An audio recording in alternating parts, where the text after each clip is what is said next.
Hayag ang kanyang pagliligtas sa lahat ng panahon.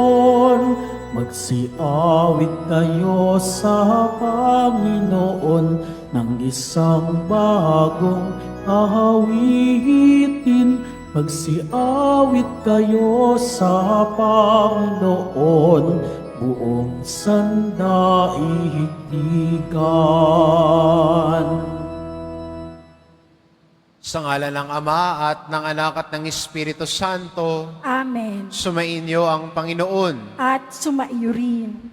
Mga kapatid, aminin po natin ang ating mga kasalanan upang marapat tayong gumanap sa banal na pagdiriwang.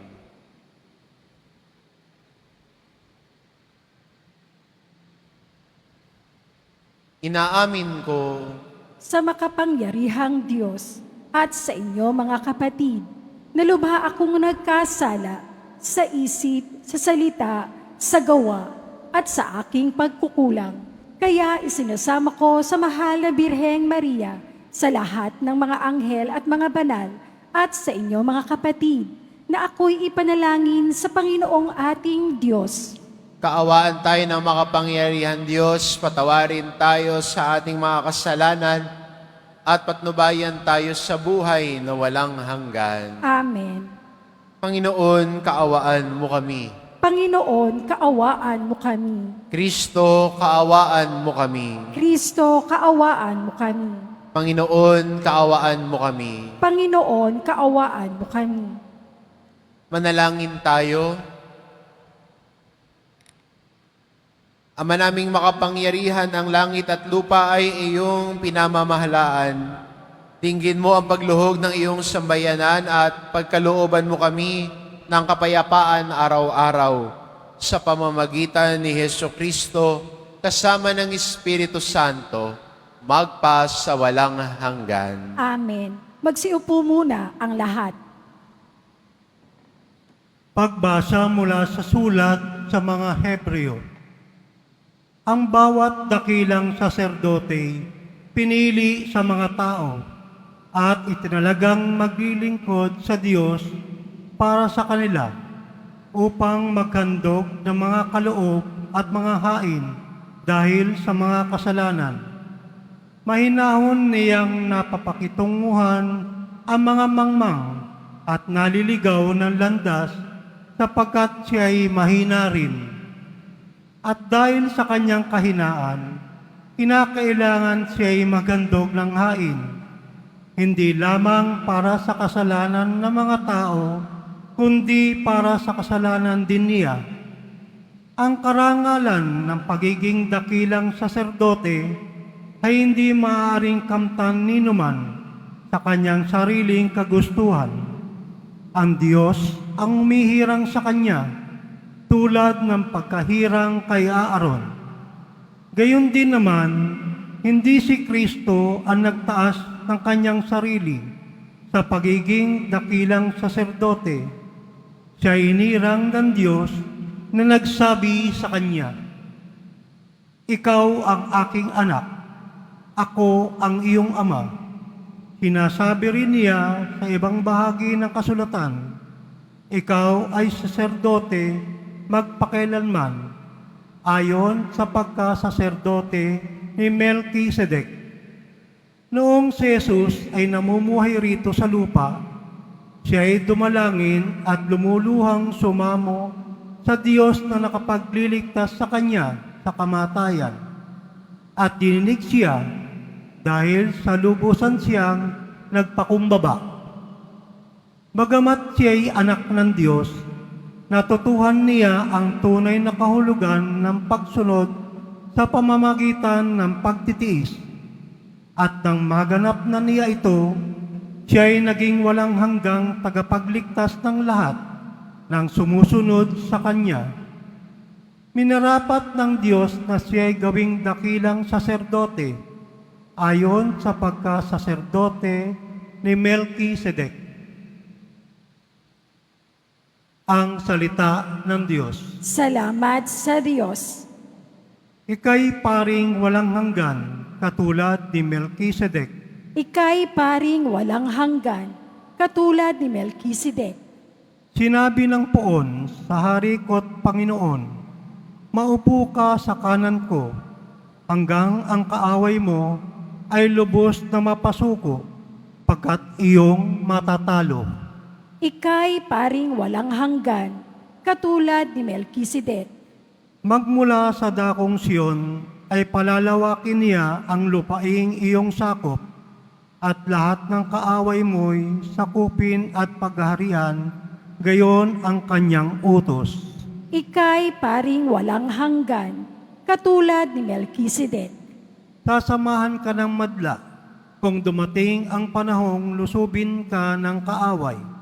Magmula sa mga bundok, lalabas at sasamahan ka ng mga kabataan. Ika'y paring walang hanggan, katulad ni Melkisedek. Panginooy may pangako na ito'y tiyak mangyayari. Ganito ang kanyang saysay. Katulad ni Melkisedek, gagawin kang saserdote na hindi na wawakasan. Ika'y paring walang hanggan, katulad ni Melkisedek. Magsitayo na po ang lahat.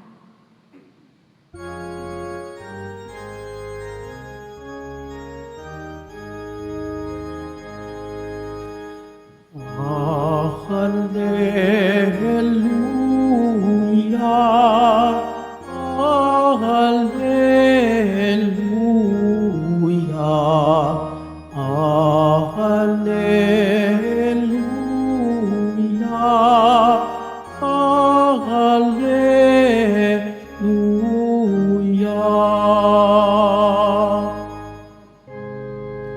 Buhay ang salita ng Diyos, ganap nitong natatalos, tanang ating niloloob.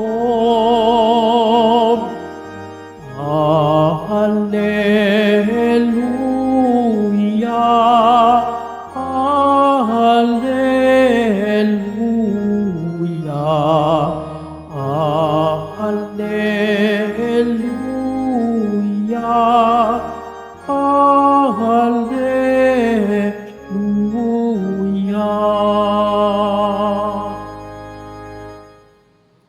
Sumainyo ang Panginoon, At sumaiyo rin. ang mabuting balita ng Panginoon ayon kay San Marcos. Papuri sa iyo, Panginoon.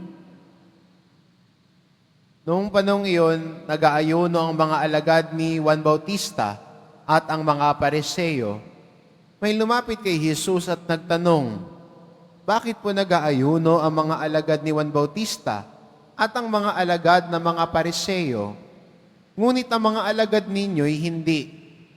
Sumagot si Jesus, makapag-aayuno ba ang mga panauhin sa kasalan samantalang kasama nila ang lalaking ikinasal? Hindi. Kapag wala na ang ikinasal, saka pa lamang sila mag-aayuno.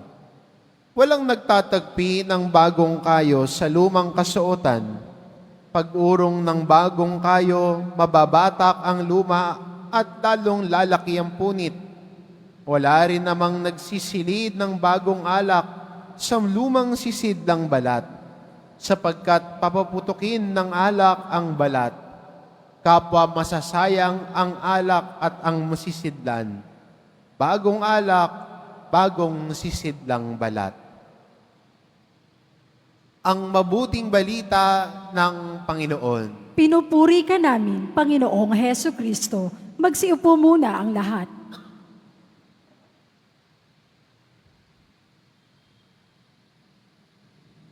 Nung bata ho ako, ang madalas binibigay sa aking laruan ng tiyahin ko ay puzzle. Alam niyo ho yun? Yung mga 8 piraso, 10 piraso, pag dudugtong-dugtungin mo hanggang makabuo ng isang litrato. May tiyahin ko ho kasi mahilig ho siya sa puzzle. Yung sa kanya ho, 1,000 pieces, 5,000 pieces. Nauso ho yan di ba? Palakihan.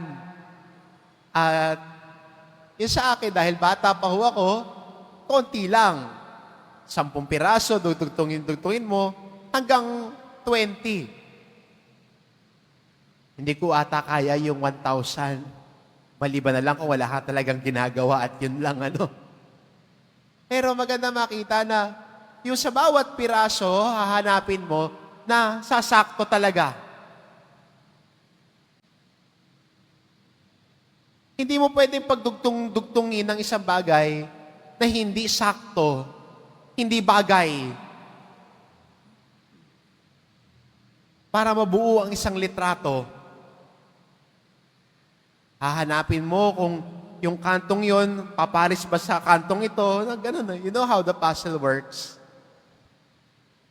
Maganda rin ho sa Ebanghelyo natin na sinasabi din ni Jesus, kailangan sa pamumuhay din natin bilang mga Kristiyano, magkasya din. Magkasya sa buhay natin ang salita ng Diyos.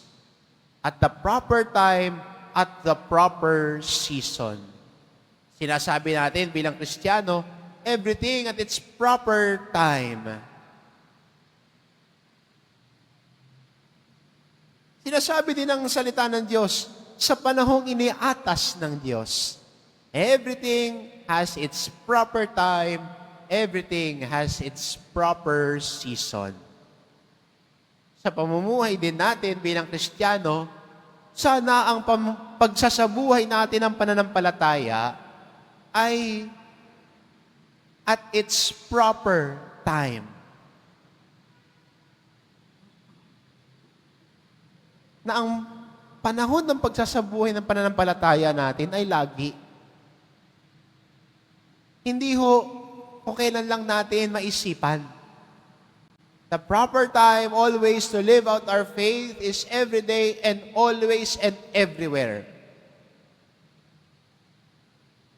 Kaya sa pag-agos din ng panahon, ang lumalago din sana tayo sa pananampalataya natin. Minsan nakakalungkot sa isang Kristiyano na sasabihin niya, eto na kasi yung nakagawian namin Eto na yung nakasanayan namin Kaya eto ang gagawin namin. Di ba tayo pwedeng lumago? Hindi ba tayo pwedeng lumago sa ating pamumuhay, sa ating pagsasabuhay ng pananampalataya? Na ang panahon nagbabago? At ang paraan natin ng pagpapahayag ng salita ng Diyos ay nagbabago din? Pero iisa lang ang mensahe na pinapahayag natin. Pero ang paraan ng pagpapahayag, medyo nag-iiba. Dati naman hindi uso tong online mass Pero dahil ang dikta ng panahon ay dito na tayo pupunta, susunod tayo. Sasabay tayo.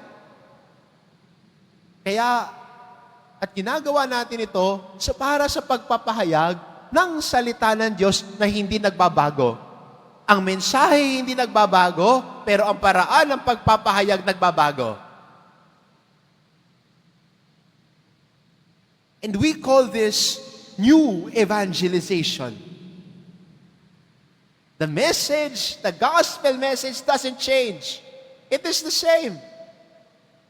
But the way we profess it, the way we share it, is different now. Dati wala pa namang social media Ang pagpapahayag ng salita ng Diyos, iba ang pamamaraan nila noon.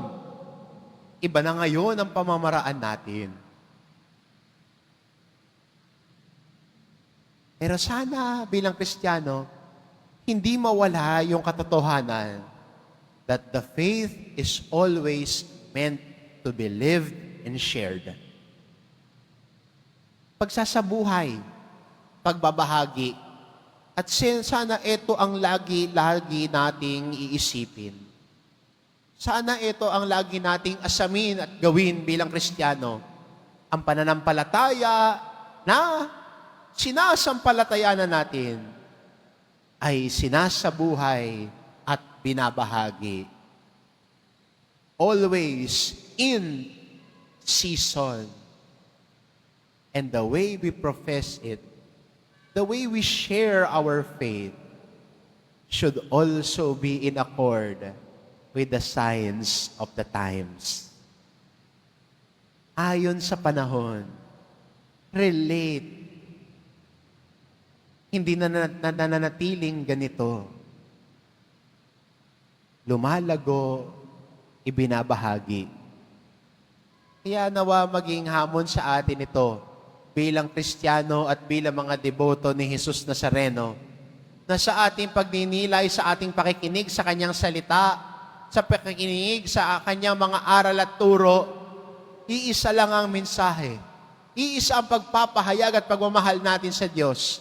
Pero ang pamamaraan ay pwedeng magbago at mag-iba. Because we want to grow and develop in faith. We want to grow and develop in our sharing the message of Christ to others. Ito'y mission natin. Ito'y hamon sa atin na ang pananampalataya sana natin, hindi lang tayo tagakinig, kundi pinaka-importante sa lahat, ang pinakikinggan, binabahagi. Kahit saan man tayo nagpupunta, kahit saan man tayo naroon, Kristiyano tayo, deboto tayo, sinasabuhay at ipinapahayag ang pananampalataya natin at pagmamahal sa Poong Jesus Nazareno. Amen. Magsitayo na po ang lahat.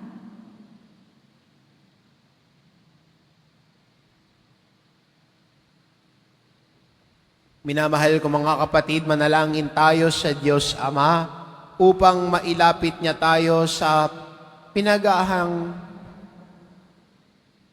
pinahahalagahan ng Ebanghelyo upang mapanibago ang simbahan at sandaigdigan.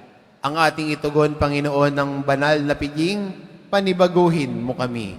Panginoon ng banal na piging, panibaguhin mo kami.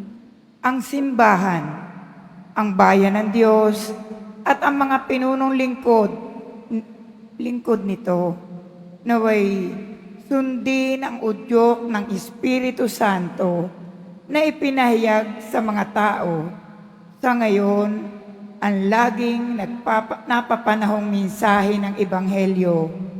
Manalangin tayo. Panginoon ng banal na piging, panibaguhin mo kami.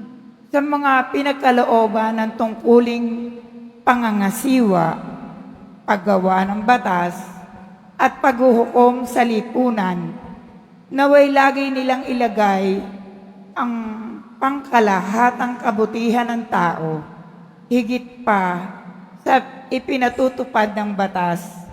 Manalangin tayo. Panginoon ng banal na piging, panibaguhin mo kami. Tayong lahat, naway maging bukas ang mga puso sa mapagligtas na kapangyarihan ng Diyos kay Kristo, sapagkat higit na mahalaga ito sa alinmang sinaunang relihosong kaugalian. Manalangin tayo. Panginoon ng banal na piging, panibaguhin mo kami. Tayong lahat, naway maging mga daan ng mapagmahal na pag-aaruga ng Panginoon sa mga may karamdaman sa pamamagitan ng ating pagbibigay ng kalinga at malasakit. Manalangin tayo. Panginoon ng banal na piging, panibaguhin mo kami. Ang mga pumanaw, naway makatagpo ng walang hanggang kapayapaan sa piling ng Panginoong muling nabuhay. Manalangin tayo. Panginoon ng banal na piging, panibaguhin mo kami. Sa ilang sandali ng katahimikan, ating ipanalangin ang iba pang mga pangangailangan ng ating pamayanan. Gayon din ang mga intensyon na inialay sa ating misa sa araw na ito, at isama na rin natin ang ating mga pansariling kahilingan.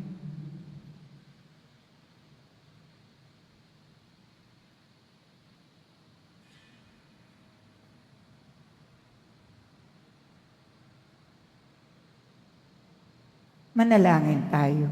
Panginoon ng banal na piging, panibaguhin mo kami.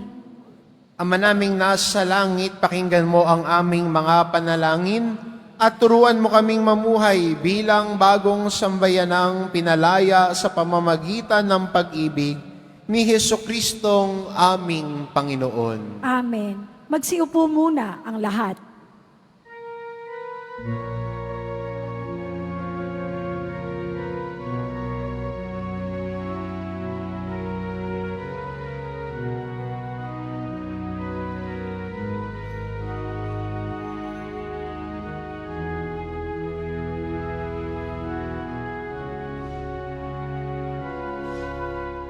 ang maihahandog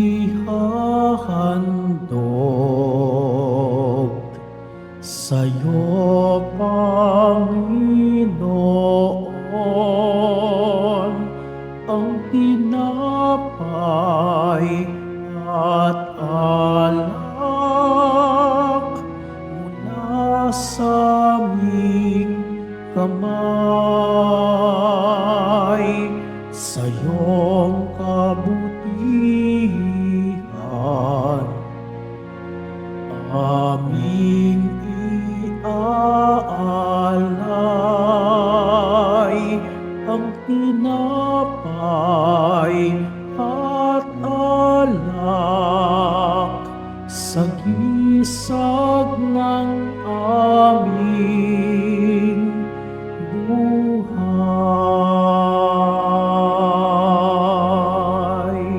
Magsitayo na po ang lahat. Manalangin kayo mga kapatid, upang ang paghahain natin ay kalugdan ng Diyos amang makapangyarihan. Tanggapin nawa ng Panginoon itong paghahain sa iyong mga kamay, sa kapurihan niya at karangalan, sa ating kapakinabangan, at sa buong sambayanan niyang banal. Ama naming lumikha, ay pagkaloob mong marapat na ganapin ang banal na paghahain, sapagkat tuwing ipinagdiriwang ang alaala ng anak mong nag-aalay, ang pagliligtas niya sa tanan ay nangyayari upang kami pakinabangan sa pamamagitan niya, kasama ng Espiritu Santo, magpa sa walang hanggan. Amen. Sumainyo ang Panginoon. At sumaiyo rin. Itaas sa Diyos ang inyong puso at diwa. Itinaas na namin sa Panginoon. Pasalamatan natin ang Panginoong ating Diyos. Marapat na siya ay pasalamatan. Ama naming makapangyarihan, tunay ngang marapat na ikaw ay aming pasalamatan sa iyong paglingap at kagandahang loob. Ang tao'y nilikha mo't pinangangasiwa sa sansinukob. Sa hangad mong siya'y iwastong lubos, siya'y pinagdusa mo sa kanyang pagtalikod. Sa iyong pagiliw, iyong ipinahintulot na makabalik siya sa pamamagitan ni Kristo Jesus. Kaya kaisa na mga anghel na nagsisiawit ng papuri sa iyo nang walang humpay sa kalangitan, kami nagbubunyi sa iyong kadakilaan. Santo, Santo, Santo, Panginoong Diyos ng mga hukbo, napupuno ang langit at lupa ng kadakilaan mo, o sana sa kaitaasan. Pinagpala ang naparirito sa ngalan ng Panginoon, o sana sa kaitaasan. Magsiluhod po ang lahat. Ama naming banal, ikaw ang bukal ng tanang kabanalan, kaya't sa pamamagitan ng iyong Espiritu gawin mong banal ang kaloob na ito, upang para sa amin maging katawan at dugo ng aming Panginoong Jesucristo. Bago niya pinagtiis ang kusang loob na maging handog, hinawakan niya ang tinapay, pinasalamatan kanya. Pinagati-hati niya iyon, iniabot sa kanyang mga alagad at sinabi, "Tanggapin ninyong lahat ito at kanin. Ito ang aking katawan na ihahandog para sa inyo."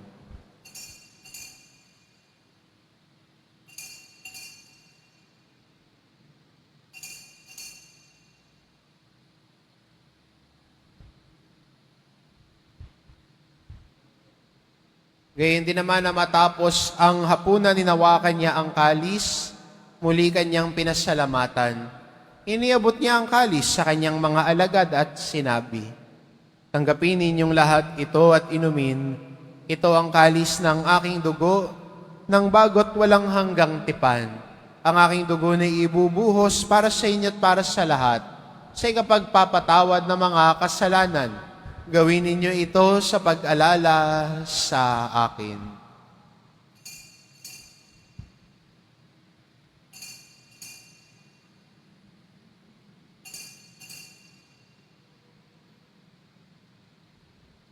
Magsitayo na po ang lahat. Ipagbunyi natin ang misteryo ng pananampalataya. Si Kristo'y namatay, si Kristo'y nabuhay, si Kristo'y babalik sa wakas ng panahon. Ama, ginagawa namin ngayon ang pag-alala sa pagkamatay at muling pagkabuhay ng iyong anak. Kaya't inaalay namin sa iyon tinapay na nagbibigay buhay at ang kalis na nagkakaloob ng kaligtasan. Kaming nagpapasalamat dahil kami iyong minarapat na tumayo sa harap mo para maglingkod sa iyo.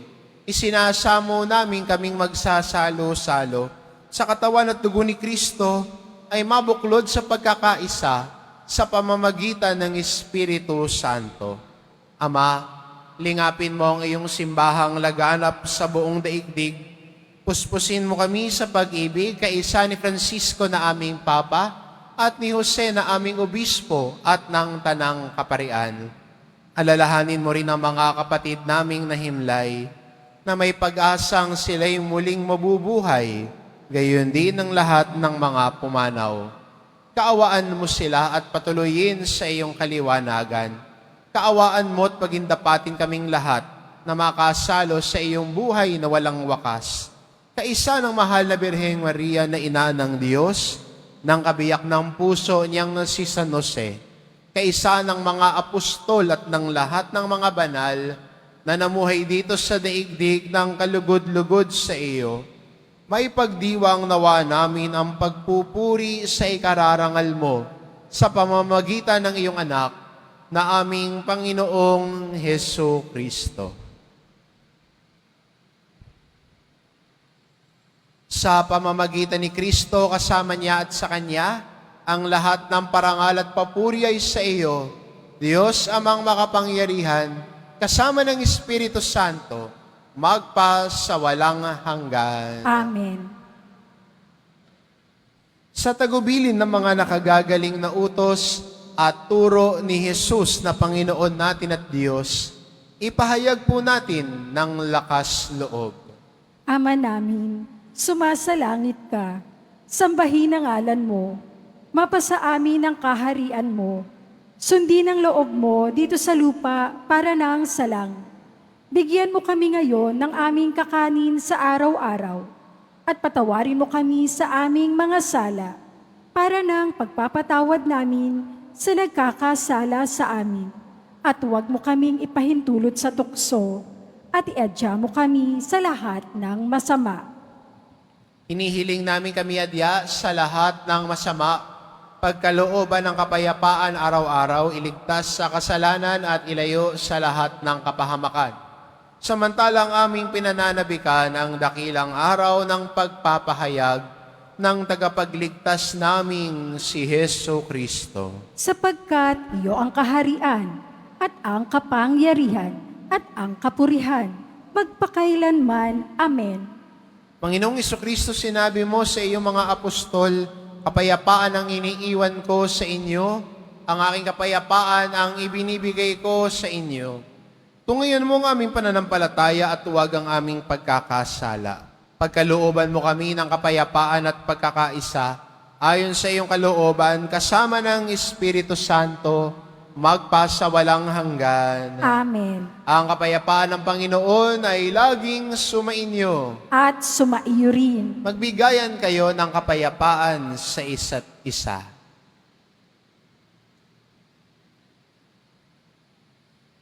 Kordero ng Diyos na nag-aalis ng mga kasalanan ng sanlibutan, maawa ka sa amin.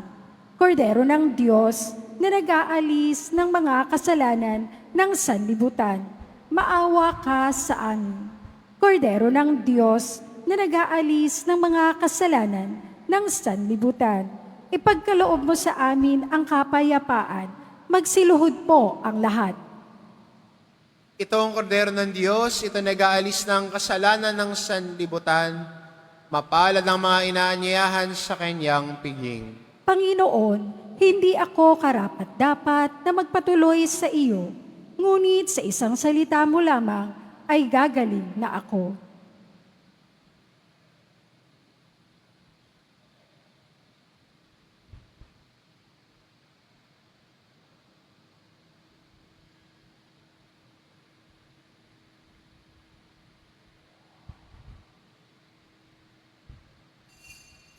Para sa lahat ng tatanggap ng banal na komunyon, sasagot po tayo ng amen, pagkasabi ng pari o ng lay minister ng katawan ni Kristo at isubo agad sa bibig bago umalis sa harapan ng pari o lay minister. Sumunod po tayo.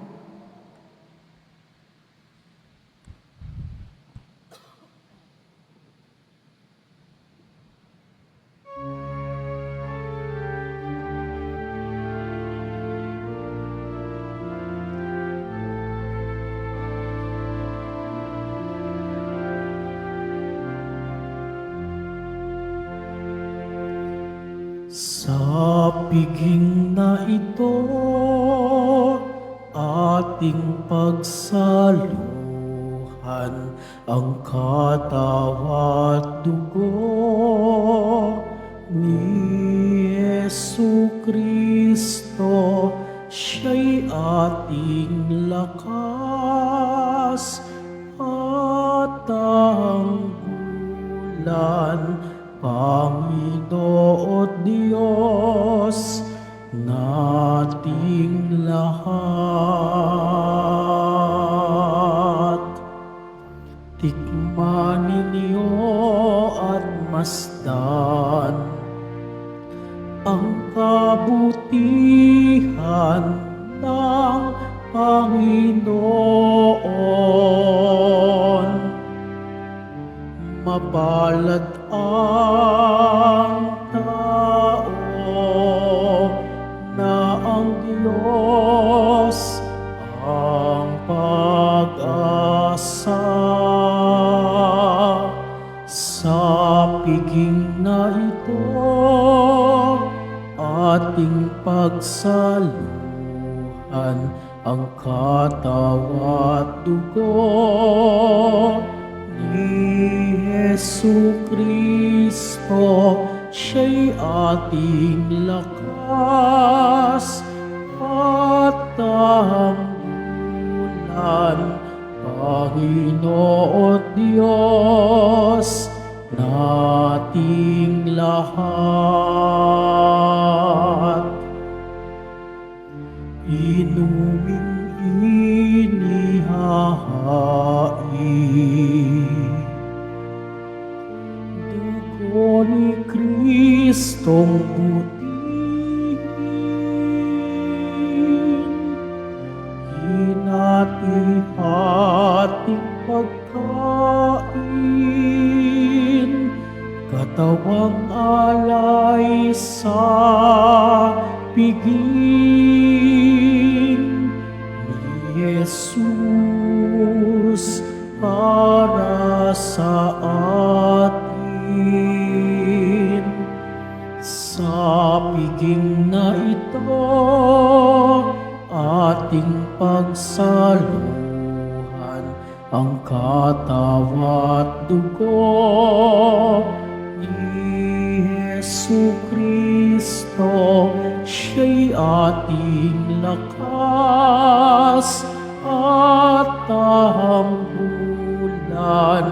Panginoon Diyos nating lahat.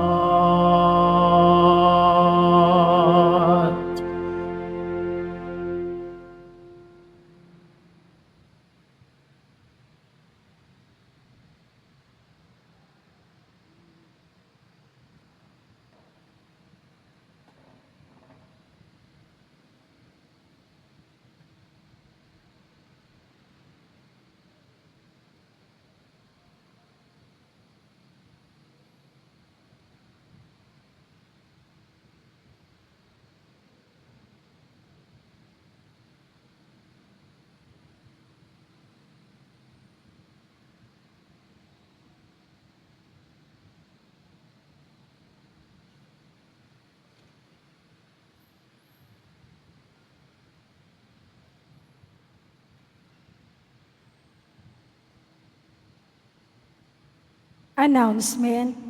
Muling ibinabalik ng Quiapo Church ang Iloilo Pilgrimage Batch 2 sa darating na ika-18 hanggang ika-20 ng Pebrero. Halina't magdasal at maglakbay sa iba't ibang simbahan at makasaysayang lugar sa lalawigan ng Iloilo.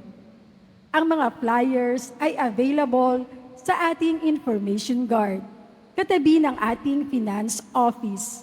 Maaari din kayong tumawag sa numerong 0927-819-5959 para sa karagdagang impormasyon. Ito po ay limited slots only. Pagkatapos ng misa, wiwisikan po ang lahat ng banal na tubig. Pinakikiusapan ng lahat na manatili lamang muna sa inyong mga lugar. Tanging sa Quezon Boulevard o sa Plaza San Juan lamang ang labasan ng lahat. Sumunod po tayo. Maraming salamat po sa inyong pagdalaw at pagsisimba sa Basilica Minor at Pambansang Dambana ni Jesus Nazareno. Magsitayo na po ang lahat. Manalangin tayo. Ama naming mapagmahal, padaluyin mo sa amin ang batis ng Espiritu ng iyong pag-ibig upang kaming pinapagsalo mo sa pagkaing iyong bigay para kami pagbuklurin ay magkaisa sa pananalig sa iyo sa pamamagitan ni Hesukristo kasama ng Espiritu Santo magpa sa walang hanggan. Amen. Sumainyo ang Panginoon. At sumaiyo rin. Mahal na poong Jesus Nazareno, inihayag mo sa pamamagitan ng krus ang walang maliw na pag-ibig ng Diyos sa sangkatauhan. Pakinggan mo ang kahilingan lalo na para sa mga nangangailangan ng iyong tulong at awa. Makamtanawa namin ang iyong kasagutan na may utang na loob na tinatanaw. Basbasan din po ninyo itong mga imahin at dasalan upang lalo kaming manalangin at magtiwala sa pamamagitan ng bendisyon na ito, naway lalo kaming maging mapaglingkod, masunurin na tapat sa iyo na aming malwalhating Panginoon, magpa sa walang hanggan. Amen. At pagpalain kayo ng ating mapagmahal na Diyos, ang Ama at ang Anak at ang Espiritu Santo. Amen. Umayo kayo, taglay ang kapayapaan ng poong Jesus Nazareno. Salamat sa Diyos.